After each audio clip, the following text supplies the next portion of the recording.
"You're just so jealous of your sister," my dad said, his voice dripping with disappointment.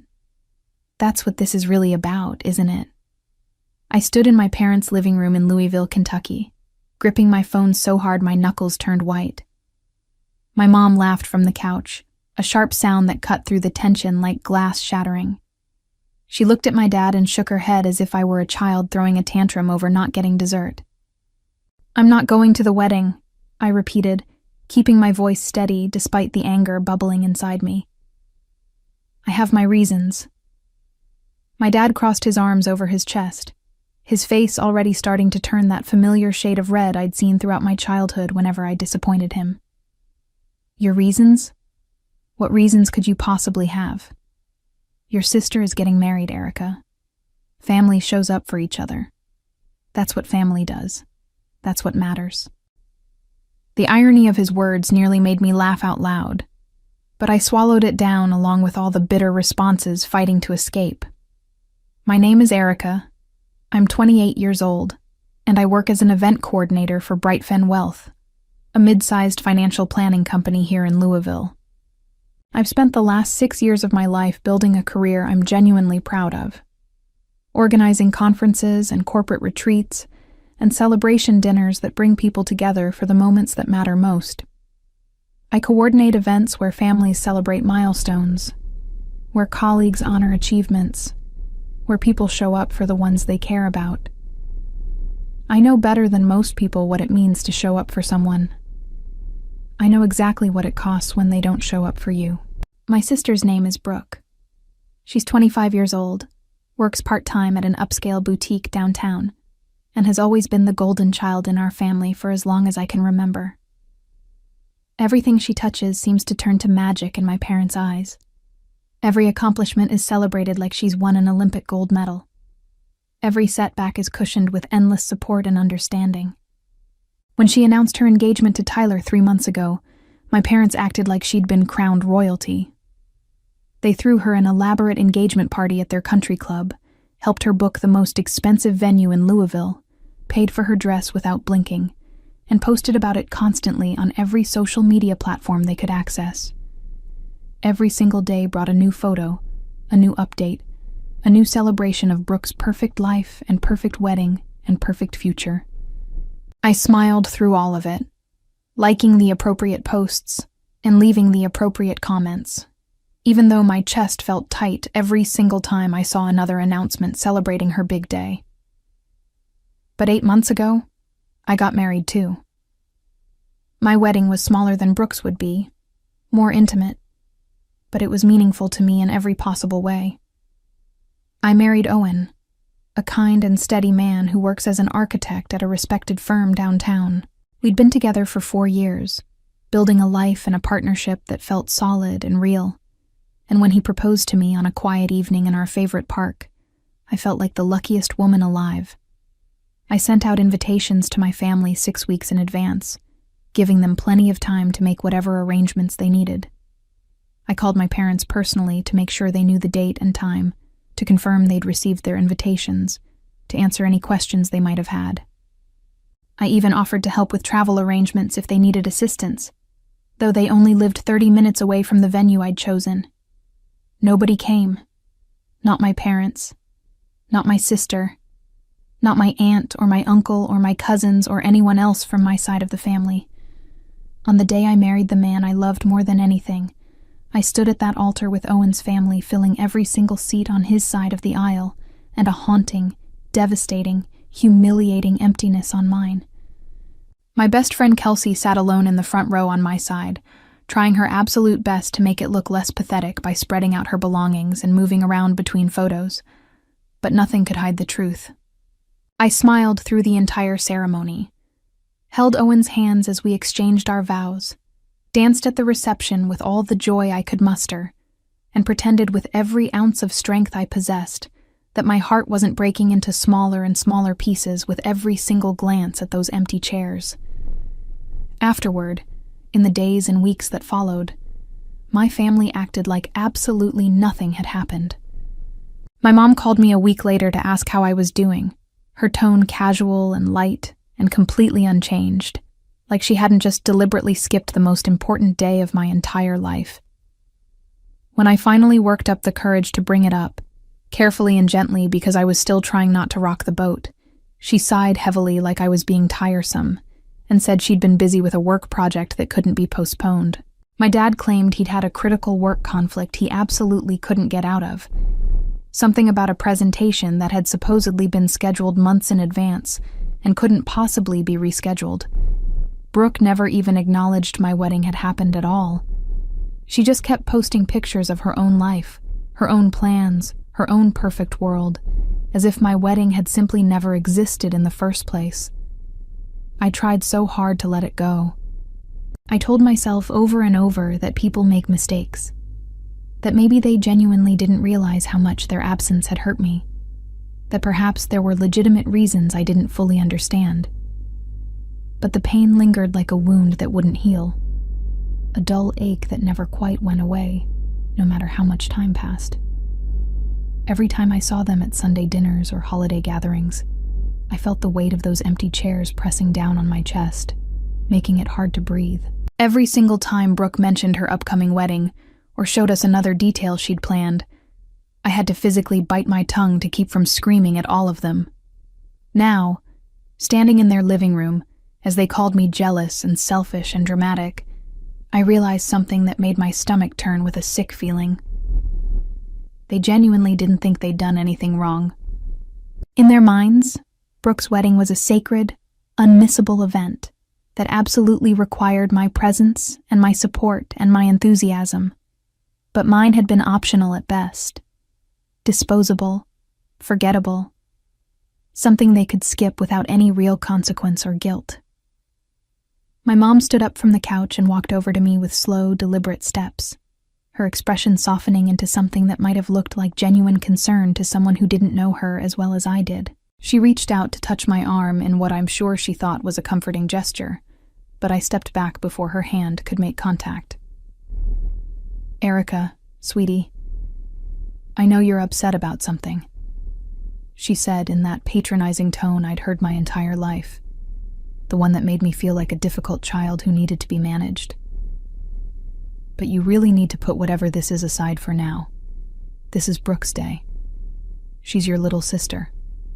You can't let whatever grudge you're holding on to ruin this for her. She's so excited about this wedding, and she really wants you there to celebrate with her." Grudge. That single word hit me harder than I expected, landing like a physical blow, as if the profound hurt I'd carried for 8 months was petty and small, as if my pain was nothing more than an inconvenience they had to carefully manage, like a difficult seating arrangement or an unexpected weather problem. "I'm not trying to ruin anything for anyone," I said as quietly and calmly as I could manage, though my hands were shaking at my sides. "I'm just not going to the wedding, that's all." My dad's face turned an even deeper shade of red, that vein in his temple starting to pulse the way it always did when he was truly angry. "You're being incredibly selfish right now, Erica. Do you have any idea how this is going to look to everyone? What are we supposed to tell people when they ask where you are?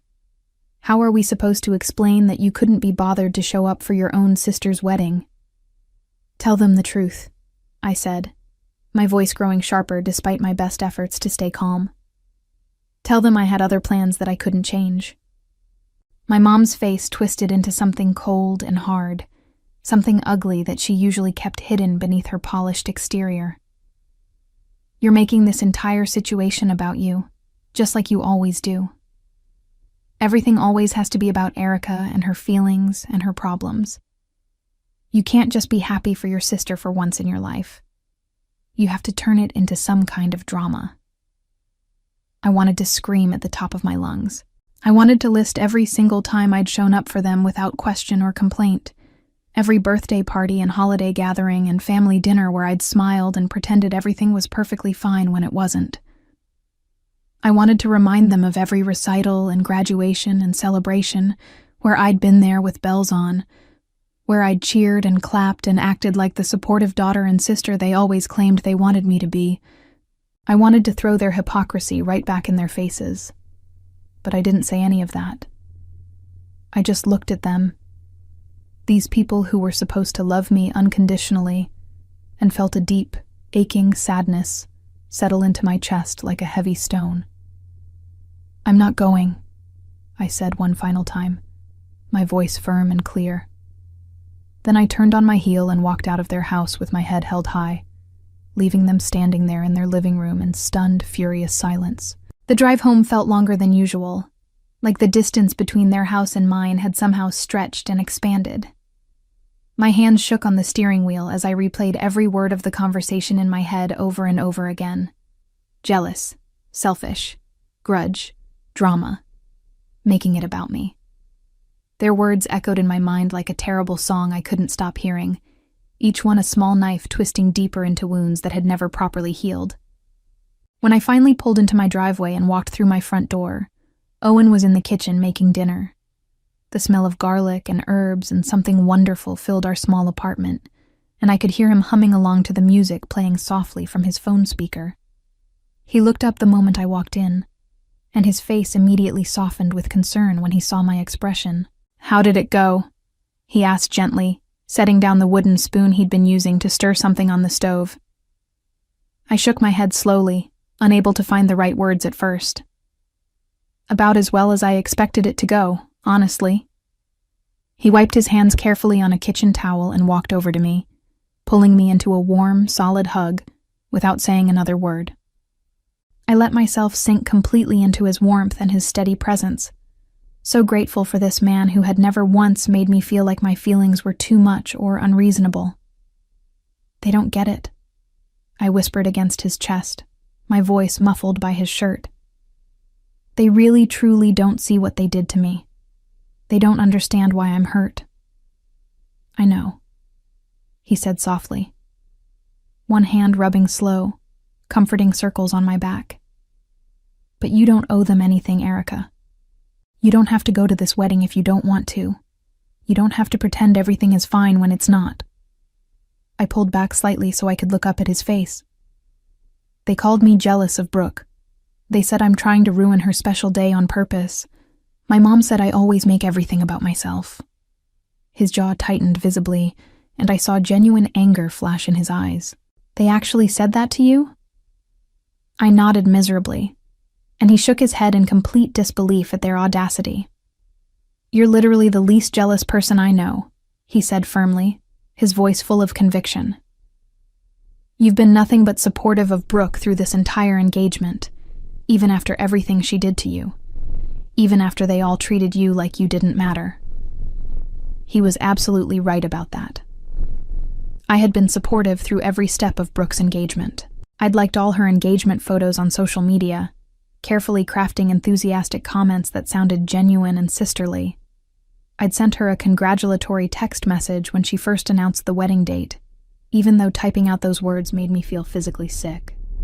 I'd listened patiently to my mom gush endlessly about Brooke's dress and her flowers and her perfect venue and her perfect plans, nodding and smiling like hearing about it didn't make me want to scream. I'd done absolutely everything a good sister was supposed to do in this situation, even though every single gesture felt like swallowing broken glass. But they didn't see it that way at all. In their carefully constructed version of reality, I was the problem child. I was the one causing unnecessary trouble and drama. And that realization hurt more than almost anything else they could have said or done. That night, I lay in bed staring up at our ceiling in the darkness, completely unable to sleep despite my exhaustion. My mind kept circling back obsessively to my wedding day 8 months ago, to those empty chairs that had haunted me ever since, to the forced smiles I'd maintained throughout the entire day. I thought about how incredibly hard I'd tried to make everything absolutely perfect, how much genuine hope I'd carried in my heart that my family would show up and celebrate this milestone with me the way families are supposed to do. I'd chosen my wedding colors so carefully, picked out flowers I thought my mom would absolutely love, selected a menu that included all of my dad's favorite dishes. I'd done everything in my power to make them want to be there with me, and they had deliberately chosen not to come. I thought about my sister Brooke 8 months ago, about 3 weeks before my wedding was supposed to happen. I'd sent her invitation in a beautiful cream-colored envelope with delicate gold lettering. the kind of elegant invitation she'd always said she wanted for her own wedding someday. I'd included a handwritten note on expensive stationery telling her exactly how much it would mean to me to have her there. How I genuinely couldn't imagine getting married without my little sister standing by my side. I'd imagined her standing next to me as a bridesmaid, maybe even as my maid of honor, the way sisters are supposed to support each other during life's biggest moments. Instead, she had thrown it directly into the trash.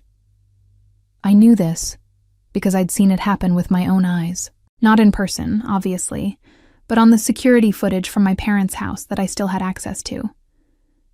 They'd installed a comprehensive camera system about a year ago, after a string of break-ins in their neighborhood had made them nervous, and I still had complete access to the system from when I'd helped them set the whole thing up initially. I'd gone over there one afternoon to help my dad figure out how to review old footage after he thought he'd seen someone suspicious lurking around in their backyard. He'd given me the login information and told me I could check the cameras anytime if I ever needed to for any reason. I'd checked the footage several weeks after my wedding, driven by this desperate need to understand what had happened. I told myself I was probably being paranoid and oversensitive, that there had to be some reasonable explanation for why my entire family had failed to show up. Maybe the invitations had somehow gotten lost in the mail despite my careful tracking. Maybe there had been some kind of terrible miscommunication that nobody had bothered to mention to me. Maybe they'd had some kind of legitimate emergency they were all too embarrassed to tell me about afterward. What I found on that security footage made my stomach turn violently and changed everything I thought I knew about my family. There was Brooke, standing casually in my parents' kitchen exactly 3 weeks before my wedding, holding my carefully chosen invitation in her hands. She opened it slowly, read through it with a slight frown on her face, and then she laughed. Not just a small, polite chuckle, but a full, genuine, delighted laugh, like she'd just heard the funniest joke in the world. Then she crumpled up my invitation without any hesitation and tossed it directly into the trash can sitting by the counter like it was worthless garbage. She immediately pulled out her phone and called someone, her voice bright and mocking and crystal clear on the audio recording as she said words I knew I would never, ever be able to forget. "Yeah, Erica's getting married, can you believe it? She doesn't deserve a real wedding anyway. Who does she think she is?" I'd saved that footage immediately, downloading it to 3 different locations to make absolutely certain I wouldn't lose it. I didn't really know why I saved it at the time I first watched it. Maybe some deep, instinctive part of me understood that I would need this evidence eventually. Maybe I just desperately wanted proof that I wasn't losing my mind, that the pain I felt was completely real and entirely justified. Maybe I needed to be able to look at it whenever I started doubting myself, whenever I wondered if maybe I was overreacting or being too sensitive about the whole situation like my parents always implied. Now, lying there in the darkness of my bedroom with Owen sleeping peacefully beside me, I realized exactly what I was going to do with that footage. The next morning, my phone buzzed insistently with a text message from my mom. I stared at the screen for a long moment, before I could bring myself to open it and read what she had to say. "We need to talk seriously about your attitude, Erica. Your father and I are very disappointed in your behavior yesterday. Please reconsider attending the wedding. Brooke deserves better than this from her own sister. Family is everything. Don't throw that away over nothing." Over nothing. That's what my wedding was to them.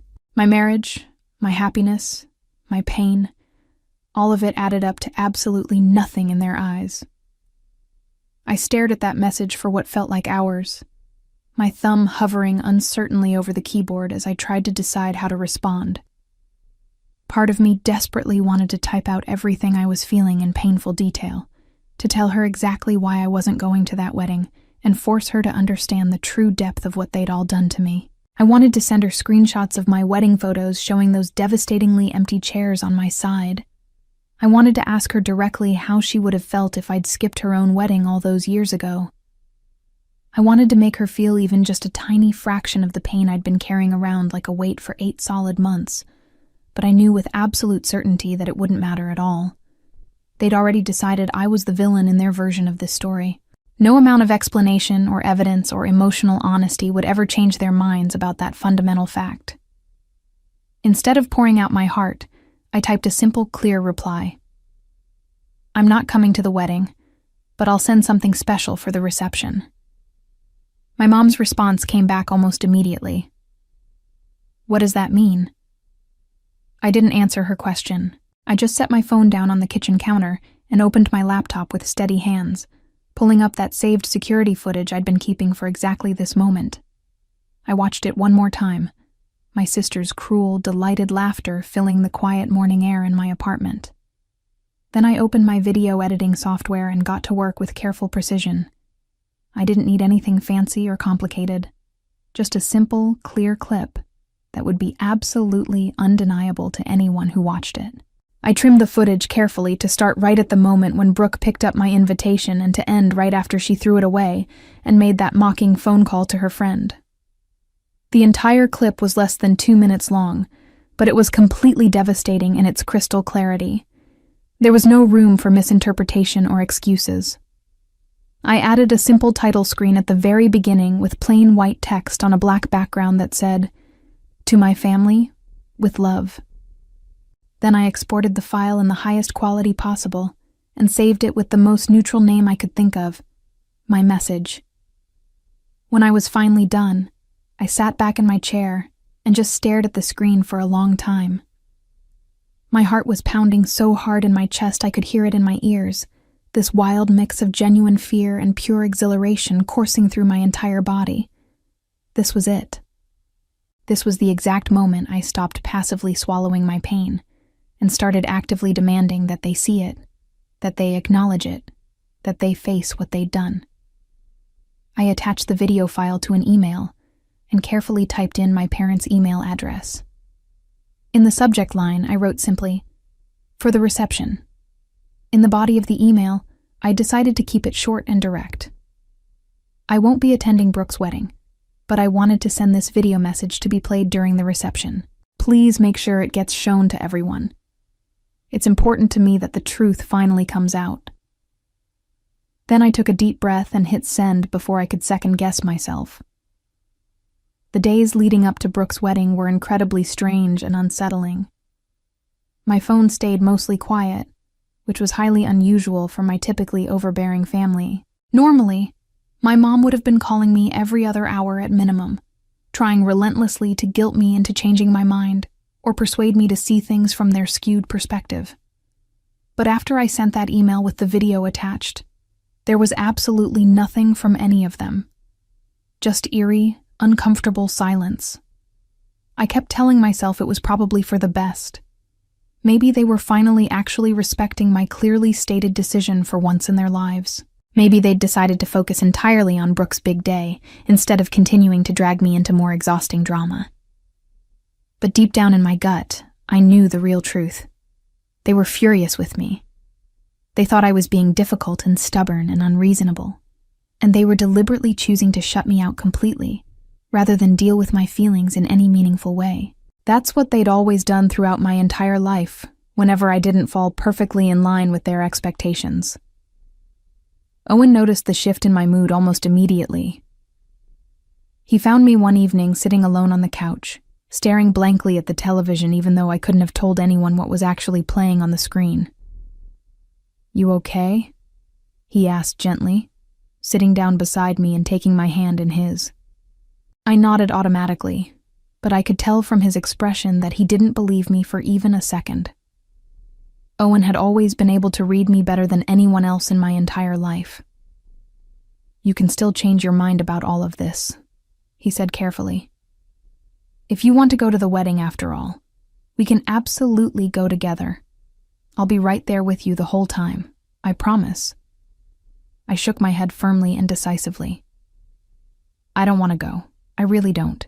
I just wish things were different. I wish they could actually see what they did to me." He put his arm around my shoulders, and I leaned into him gratefully, so thankful for his solid, unwavering presence in my life. Owen had been my rock through absolutely all of this chaos. He never once pushed me to reconcile with my family, never told me I was overreacting or being too sensitive about any of it. He just listened carefully and supported me completely, which was genuinely more than I could say for anyone else. "Do you think they'll actually play the video at the reception?" I asked quietly, voicing the fear that had been nagging at me constantly for days. Owen hesitated for just a moment, clearly thinking carefully about his answer. I honestly don't know, but if they do play it, it's going to change absolutely everything. I nodded slowly. That was exactly what I was counting on. That was what terrified me most. 3 days before the wedding was scheduled to happen, my mom finally called my phone. I stared at her name on the screen for a long moment, almost deciding not to answer at all, but curiosity eventually got the better of me. Hello? I answered, trying to keep my voice neutral. Erica. Her voice was tight and controlled, like she was barely holding back a tsunami of anger. We need to have a serious talk about this video you sent us. My heart immediately skipped a beat. What about it? Your father and I watched it this morning. We honestly don't understand what you're trying to accomplish here. What were you possibly thinking? I frowned, genuine confusion mixing with sharp disappointment. You watched it already? I thought it was supposed to be for the reception, for everyone to see. We wanted to make absolutely sure it was appropriate content before we played it in front of 200 guests at your sister's wedding, she said, her tone clipped and cold. And frankly, Erica, this is completely unacceptable. You're deliberately trying to embarrass your sister on her wedding day. You're trying to humiliate her in front of everyone we know. We're absolutely not going to play this video. My stomach dropped sickeningly, like I'd just been pushed off a cliff. Of course they'd watched it ahead of time. Of course they'd found a way to intercept it before anyone else could possibly see the truth. They were protecting Brooke, exactly like they'd always done my entire life. It's not about embarrassing her, I said, my voice shaking despite my absolute best efforts to stay calm and rational. It's about showing everyone the truth. She threw away my wedding invitation, Mom. She laughed at me. She said I didn't deserve a real wedding. And then none of you even bothered to show up. None of you even apologized afterward. My mom sighed heavily, the sound dripping with frustration, and something that might have been guilt if I didn't know her quite so well. Erica, that was months and months ago. We've all moved on from that. Why are you insisting on dragging this up now? Why can't you just let it go and be happy for your sister? Because you never acknowledged what you did, I snapped, my anger finally boiling over despite my attempts to contain it. You never apologized even once. You never even admitted that you did anything wrong at all. You just pretended nothing happened and expected me to do exactly the same thing. You expected me to smile and be supportive while you all acted like my wedding didn't even matter. We had our legitimate reasons for not attending your wedding, she said defensively, her voice rising slightly. It wasn't personal, Erica. You're making this into something it's not. It felt pretty damn personal to me, Mom. It felt personal when I stood at that altar and looked out at empty chairs where my family should have been. It felt personal when I had to explain to the photographer why there weren't going to be any family photos from my side. It felt personal when Brooke threw my invitation in the trash like it was worthless garbage. There was a long, heavy silence on the other end of the line. I could hear my mom breathing, could practically picture her standing in her pristine kitchen, trying desperately to figure out how to spin this situation in a way that made them look good and made me look unreasonable. Then she spoke again, her voice even colder than before, more final and dismissive. If you don't want to come to the wedding, that's fine. That's your choice to make. But we're absolutely not playing this video. It's cruel, and it's vindictive, and frankly, it's beneath you. This is not who we raised you to be, Erica. Cruel, I repeated, my voice rising despite my best efforts to stay calm. What Brooke did was cruel. What you and Dad did was cruel. I'm just showing people what actually happened. I'm just telling the truth for once. You're trying to ruin her special day. You're trying to make her wedding about you and your hurt feelings instead of about her happiness. That's what this is really about. I'm trying to tell the truth. My voice cracked with emotion, and I hated how desperate I sounded. My mom's voice turned absolutely icy, taking on that tone she used when an argument was completely over, and her word was final. This conversation is over, Erica. If you change your mind about attending, let us know. Otherwise, stay home and wallow in your bitterness. But we're not playing that video, and that's absolutely final. Goodbye. She hung up abruptly before I could respond, leaving me standing in my kitchen with the phone still pressed to my ear, my heart pounding and my hands shaking uncontrollably. I sat down heavily at the kitchen table, staring at my phone and replaying the entire conversation in my head over and over. They weren't going to play the video. After everything, after all the pain they'd caused, they were still protecting Brooke, still making me the villain in their twisted story. It felt like a punch directly to the gut, like all the air had been violently knocked out of my lungs. Owen found me sitting there several minutes later, tears streaming down my face. He didn't say anything at first, just pulled out a chair and sat beside me, taking my hand gently in his. "What happened?" he finally asked, his voice full of concern. I told him absolutely everything. About the phone call, about my mom's reaction, about how they'd watched the video privately and decided not to play it at the reception. About how they still thought I was the one in the wrong.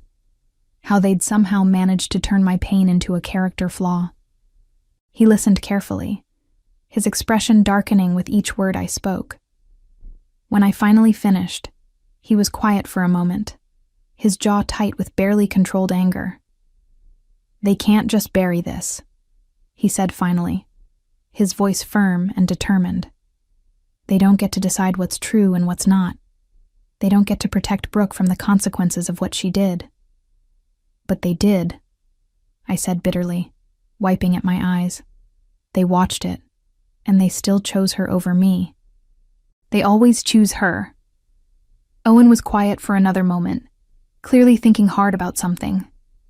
Then he said carefully, "What if you sent it to someone else?" I looked up at him, confused and exhausted. "What do you mean?" "Your parents aren't the only ones with access to the reception," he said, his voice growing more confident. "What about the venue itself, or the DJ? Someone who could play it without them knowing ahead of time. Someone who wouldn't ask permission first." I blinked slowly, the idea taking shape in my mind like pieces of a puzzle finally fitting together. It was risky. It was bold. It was exactly the kind of thing that would make my family hate me forever. But maybe I was finally okay with that. "I don't know," I said hesitantly. "That feels like crossing a serious line. That feels like I'm really trying to ruin her wedding." "They crossed the line first," Owen said firmly, his hand squeezing mine. "You have every right to defend yourself. You have every right to show people the truth. They ruined your wedding, Erica. They don't get to pretend they didn't." I thought about it for a long time, carefully weighing all the possible consequences. If I went through with this plan, my family would probably never forgive me. My parents would almost certainly cut me off completely. Brooke would hate me forever. But then again, had they ever really loved me in the first place? Had they ever actually treated me like I mattered? "Okay," I said finally, my voice stronger than I'd expected. "Let's do it." The next day, I called the venue where Brooke's reception was being held. I knew the place reasonably well because I'd actually worked with them several times through my job at Brightfin Wealth. We'd hosted corporate events there, retirement parties, anniversary celebrations. The venue was absolutely beautiful, with soaring high ceilings and elegant crystal chandeliers, the kind of place that made every single event feel special and important.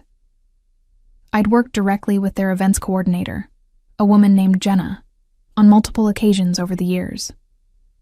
She was efficient and professional, always going above and beyond to make sure everything ran smoothly. More importantly for my current purposes, she trusted me because of our established working relationship. "Hey, Jenna, it's Erica," I said when she answered, carefully keeping my voice light and friendly. "Erica, how are you? I heard your sister's getting married this weekend at our venue. That's so exciting. Small world, right? I forced a bright smile, even though she obviously couldn't see me through the phone. Yeah, it's going to be a really big event. Actually, that's exactly why I'm calling.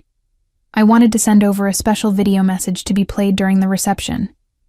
It's a surprise for the family, something really meaningful I want to share. Oh, that's so incredibly sweet, Jenna said enthusiastically. Of course, we can absolutely do that. Just send it over, and I'll make sure the AV team has it ready to go. When would you like it played? During the toasts would be absolutely perfect, I said. Maybe right after the maid of honor speaks? I think that would be the best timing for maximum impact. Sounds good to me. Just email it to me this afternoon, and I'll coordinate everything with the DJ and the AV tech. We'll make sure it's a complete surprise. Perfect, I said, relief flooding through my entire body.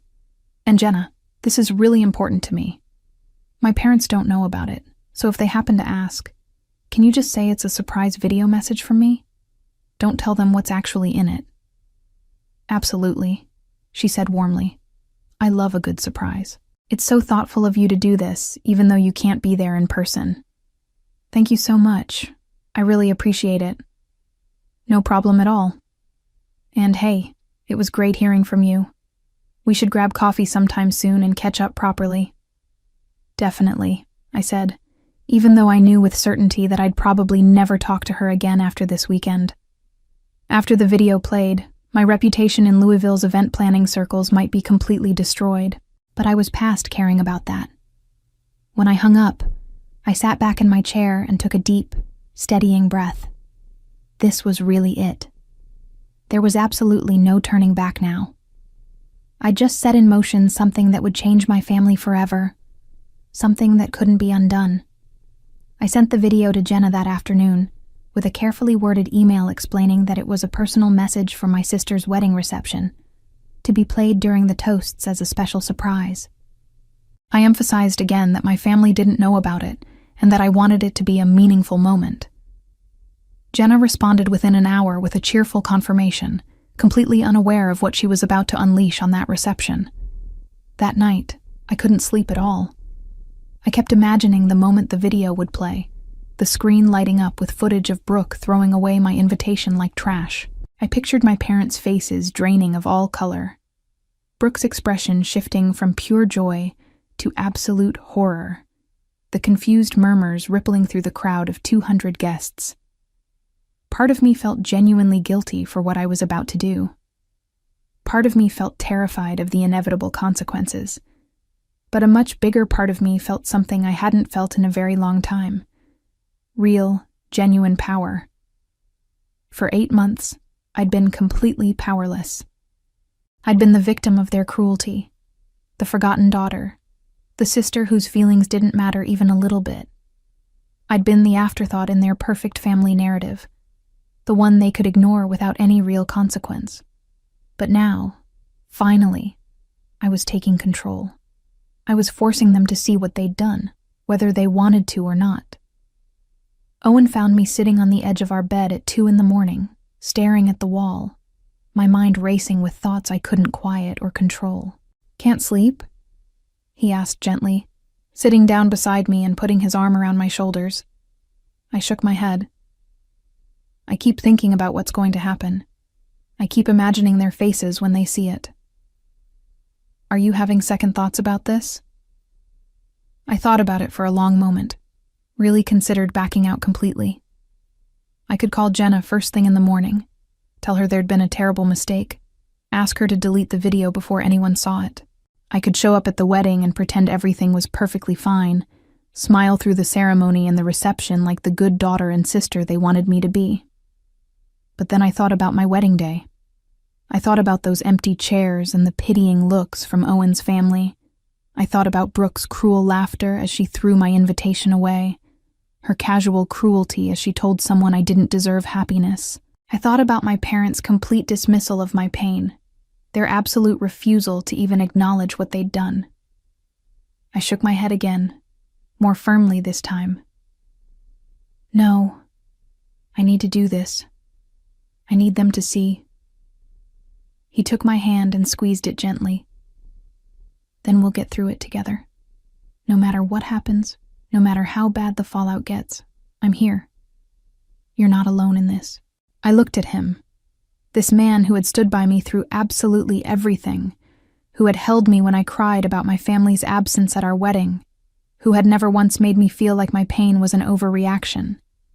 I felt a surge of gratitude so strong it brought fresh tears to my eyes.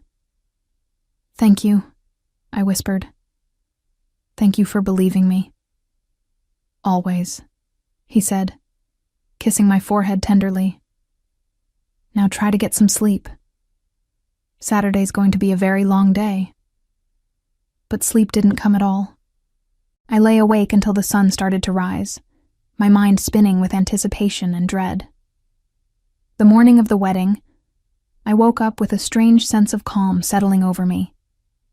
The anxiety and fear from the previous night had somehow faded, replaced by a quiet determination. I made myself a proper breakfast, went for a long run through our neighborhood, and spent the afternoon reading a book on the porch, while Owen worked in his home office. Around 4 in the afternoon, the time I knew the ceremony was starting, I thought about Brooke walking down the aisle in her expensive white dress. I imagined my parents beaming with pride, my dad probably tearing up as he watched his youngest daughter get married. I wondered if they were thinking about me at all, or if they'd already written me off as the jealous sister who couldn't handle her siblings' happiness. I checked my phone obsessively, even though I knew nothing would happen until the reception started. The ceremony would last about 30 minutes, then there would be a cocktail hour while the wedding party took elaborate photos. The reception would start around 6, with dinner served shortly after. The toasts typically happened around 7:30 or 8, once everyone had eaten, and the champagne was flowing freely. That's when my video would play. By 6 in the evening, I was pacing around our living room, completely unable to sit still. Owen suggested we watch a movie to distract me, but I couldn't focus on anything. At 6:15, my phone buzzed with a text from Kelsey, my best friend who I'd begged to attend the wedding as my spy. "Are you watching this somehow? Because holy crap, Erica. Holy crap." My heart immediately started pounding. "What's happening?" I texted back with shaking hands. "Your video just played. Everyone is losing it. Your parents look like they've seen a ghost. Brooke is crying. This is absolutely insane." I stared at the screen, my hands shaking so badly I almost dropped the phone. It had worked. The video had actually played. And now, the truth was finally out. My phone exploded with notifications. Texts, calls, voicemails, all coming in rapid succession like fireworks. I didn't answer any of them. I just sat there, watching the screen light up over and over again. Owen leaned over and looked at the messages. "Your mom's calling. Your dad's calling. Even Brooke." "I know," I said quietly. "Are you going to answer?" I shook my head firmly. "Not yet. Let them sit with it for a while." We sat in silence for a long time, the weight of what I'd done settling over me like a heavy blanket. I'd just blown up my family's perfect narrative in front of everyone they knew. There would be consequences. There would be anger and hurt and probably years of estrangement. But as I sat there, I realized something profound. I didn't feel guilty. I didn't feel scared. I felt free. Around 8, there was a loud knock on the door. I froze, and Owen gave me a questioning look. "Should I answer it?" he asked. I nodded slowly, my heart pounding.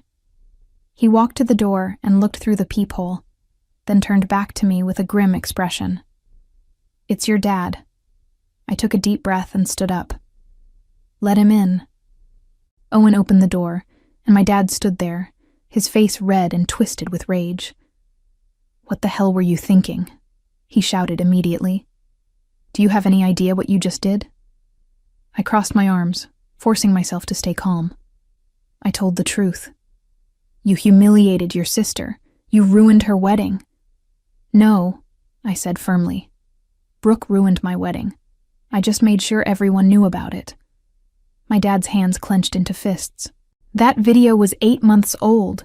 You've been holding on to that this whole time. I wasn't trying to hurt her, I said.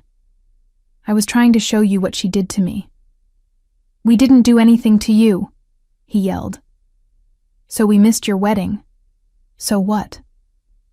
His words hit me like a slap. After everything, he still didn't get it.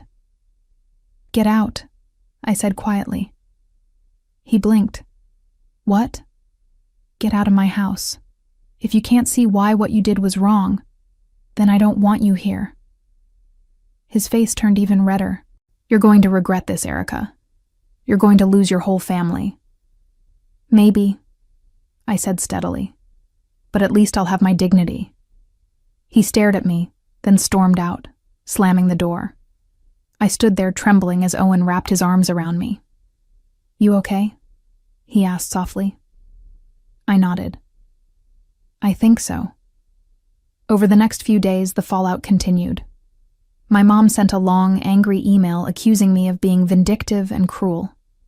Brooke left a tearful voicemail calling me a horrible sister. Even extended family reached out, most siding with my parents. But there were a few who didn't.